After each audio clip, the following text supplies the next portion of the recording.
Oke, Assalamualaikum warahmatullahi wabarakatuh. Jadi di sini dari kelompok 2 akan menjelaskan bagaimana cara membuat kerangka teori yang baik dan benar dalam metode kuantitatif. Jadi di sini saya perkenalkan dulu anggota dari kelompok 2. Yang pertama ada saya sendiri, Farhadiatullah, kemudian ada teman-teman saya, ada Nabila, kemudian ada Syauki, ada Khofifah, kemudian ada Wulan, yang terakhir ada Sumarni. Oke, lanjut. Yang pertama, sebelum kita untuk mengetahui lebih dalam bagaimana cara membuat kerangka teori yang benar dan baik gitu. Jadi kita harus tahu apa itu penelitian kuantitatif. Nah, penelitian kuantitatif ini adalah suatu proses menemukan pengetahuan yang menggunakan data berupa angka sebagai alat menganalisis keterangan mengenai apa yang ingin diketahui. Dalam bukunya Kasiram 2008, metodologi penelitian kualitatif dan kuantitatif. Jadi intinya dalam penelitian kuantitatif ini semua bentuk analisisnya itu berupa dengan menghitung atau dengan segala jenis angka-angka yang udah ditetapkan dari cara untuk menghitungnya gitu. Jadi intinya begitulah. Kemudian slide yang kedua, terdapat prosedur penelitian kuantitatif. Dalam prosedur penelitian kuantitatif ini ada 9. Yang pertama ada identifikasi permasalahan. Nah, dalam identifikasi permasalahan ini menjelaskan bahwa sebelum kita lanjut untuk menganalisis sebuah permasalahan, kita harus lebih tahu nih permasalahan ini itu condong kemana gitu. Jika ingin mengidentifikasi permasalahan tentang gaya belajar anak di sekolah, jadi kita harus tahu permasalahannya di mana itu. Permasalahannya anak tersebut itu susah belajarnya itu di bagian mana gitu. Kemudian ada studi literatur.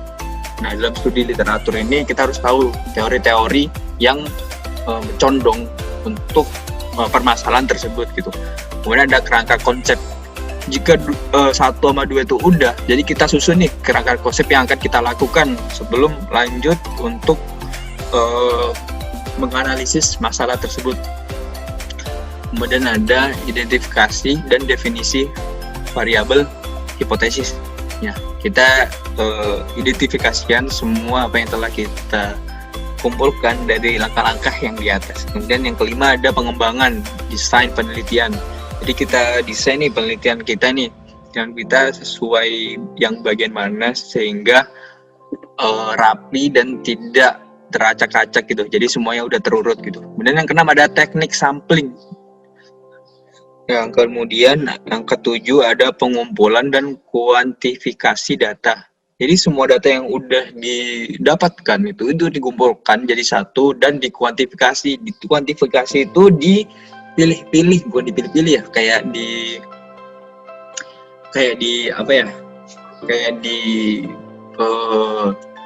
dipilih sesuai permasalahan yang telah didapat dari permasalahan tersebut gitu, seperti itu intinya.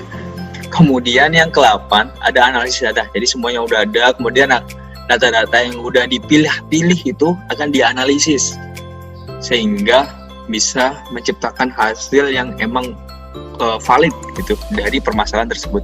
Yang ke-9 terakhir ada interpretasi dan komunikasi hasil penelitian. Dalam langkah ke-9 ini akan digabungkan semua dari step-step 1 sampai 8 itu dalam langkah ke-9 ini. Dalam prosedur penelitian ke-9 ini semua akan disatuin, kemudian akan membuahkan hasil yang emang sesuai dari permasalahan tersebut, valid dari permasalahan tersebut. Kemudian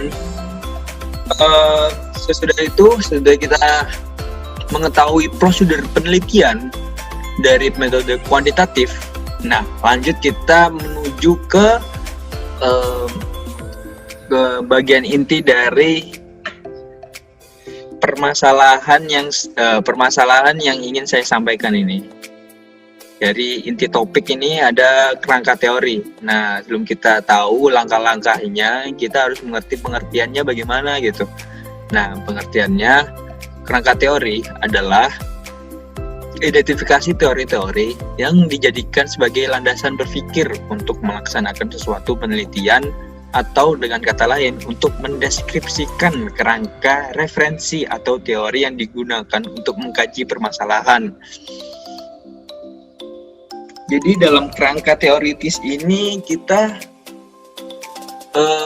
mengetahui, kita harus mencari teori-teori yang mencondongkan dari permasalahan yang akan kita identifikasi, akan kita selesaikan masalah tersebut dalam penelitian. Jadi contoh simpelnya seperti yang tadi saya sampaikan, kita ingin mengidentifikasi permasalahan dalam gaya belajar anak pada sekolah gitu. Ya, belajar untuk permasalahan apa yang akan permasalahan yang disebabkan anak di sekolah tersebut itu susah belajar atau malas gitu. Jadi kita mencari teori-teori yang sesuai untuk memecahkan permasalahan tersebut gitu. Bisa dari teori peneliti-peneliti atau ilmuwan-ilmuwan lain dari yang condong dan pas gitu untuk disosialisasikan di permasalahan tersebut. Contoh gaya belajar berarti pakai teori behaviorisme gitu kan, jadi bisa disesuaikan gitu. Kemudian yang selanjutnya ada fungsi kerangka teori. Nah, dalam fungsi kerangka teori ini ada yang pertama, meramalkan dan menjelaskan fenomena yang ingin diteliti atau diamati. Jadi dalam fungsi yang pertama ini akan menjelaskan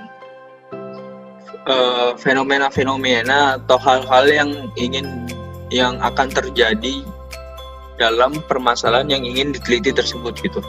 Kemudian yang kedua, fungsi yang kedua ada mensistemasikan temuan atau penelitian. Jadi intinya itu dalam penelitian itu akan disistem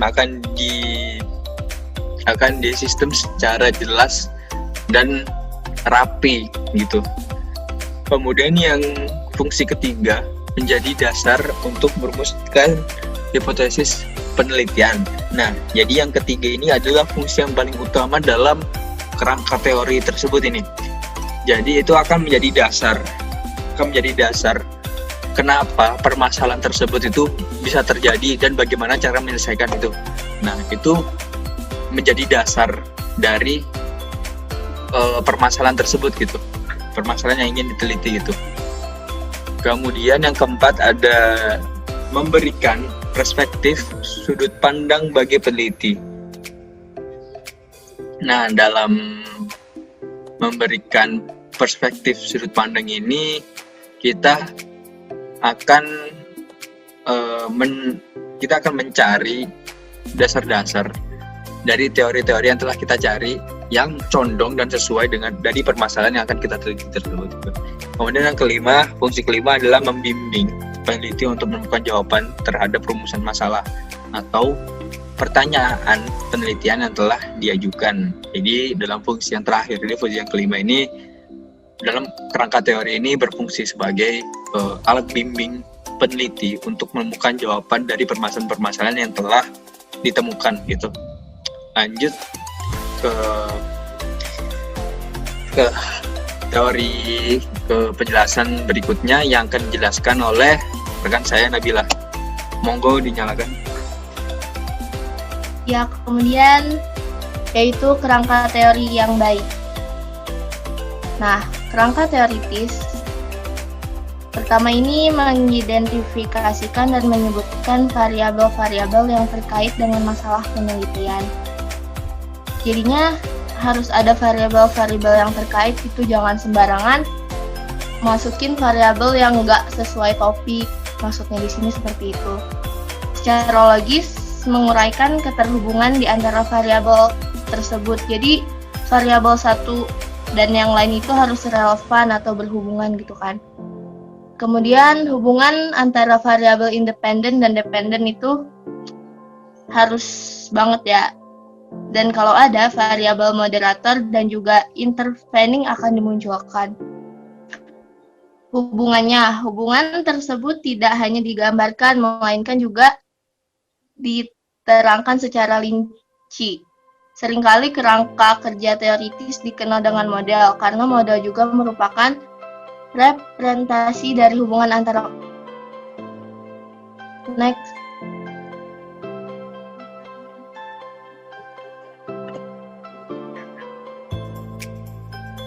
Nah, kemudian di sini ada komponen-komponen dasar ya. Jadi, komponen dasar ini terdiri dari 4. Yang pertama, variabel-variabel yang dianggap relevan untuk diteliti harus diidentifikasi secara jelas dan diberi label. Nah, itu yang seperti saya sebutkan tadi, variabelnya kan harus relevan. Jadi tuh komponen yang pertama itu variabelnya tuh harus diidentifikasi secara jelas, sejelas-jelasnya. Nah, kemudian yang kedua, penjelasan tentang bagaimana hubungan antara satu variabel dengan yang lainnya. Nah, jadi dijelasin tuh hubungannya apa, variabel 1, 2, dan seterusnya itu harus dijelaskan. Nah, kemudian yang ketiga, penjelasan sifat hubungan antar variabel tersebut positif atau negatif. Nah, juga tuh disebutin penjelasannya itu harus memuat apakah variabel ini positif atau negatif.